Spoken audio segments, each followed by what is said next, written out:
দেখো বস, কখন আমরা ছোটবেলায় সেই নার্সারি ক্লাসে পড়তাম আর কখন আমরা ক্লাস 12-এ উঠে গেছি। আর আমাদের ক্লাস 12টাও দেখতে দেখতে কিভাবে কেটে গেল, স্কুল লাইফটা কিভাবে কেটে গেল সেটা আমরা কল্পনা করতেও পারছি না। ছোটবেলায় আমরা 7-8-এ স্কুল যেতে মন চাইছিল না, খেলাধুলা করার জন্য আমরা ছুটে বেড়াতাম মাঠে ঘাটে।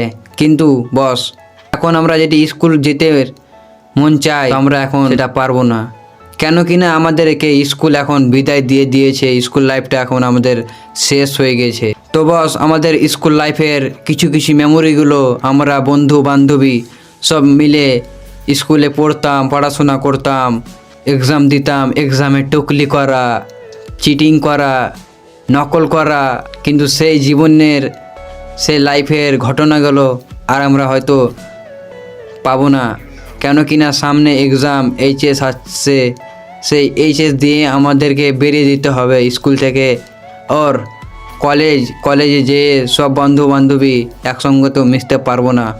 হয়তো কারুর বিয়ে হয়ে যাবে, হয়তো কে কাজ করবে, কিংবা কেউ বাইরে চলে যাবে। টাইমের সঙ্গে সঙ্গে সব চেঞ্জ হয়ে যাবে, কিন্তু সেই স্কুল লাইফের ঘটনাগুলো আর ফির হয়তো পাবো না আমরা। তো বস, তোমরা যদি ক্লাস 9-10-এ যদি পড়ো তো তোমাদেরও এই জীবনটা আসবে, এই ঘটনাটা তোমাদের সঙ্গেও ঘটবে, কিন্তু তোমাদেরকেও এই জীবনটাকে এড়িয়ে যেতে হবে। আর যারা যারা চলে গেছে তারা এখন বুঝছে কেমন স্কুল লাইফের ইন্টারেস্টটা। তো বস, আশা করি সবাই এইচএসের ভালো নম্বর, ভালো মার্কস নিয়ে আসার চেষ্টা করবে ওর কলেজ লাইফটাও এনজয় করবে। কিন্তু বস, বন্ধু বান্ধবীদের সঙ্গে এ কথা বলার চেষ্টা করবে। তো বস, আর আমি কথা বাড়াতে যাচ্ছি না। তো বস, এটা ভিডিওটা যদি ভালো লেগে থাকে, শুনতে যদি ভালো লেগে থাকে তো একটা ছোট্ট করে লাইক দিয়ে দিবে।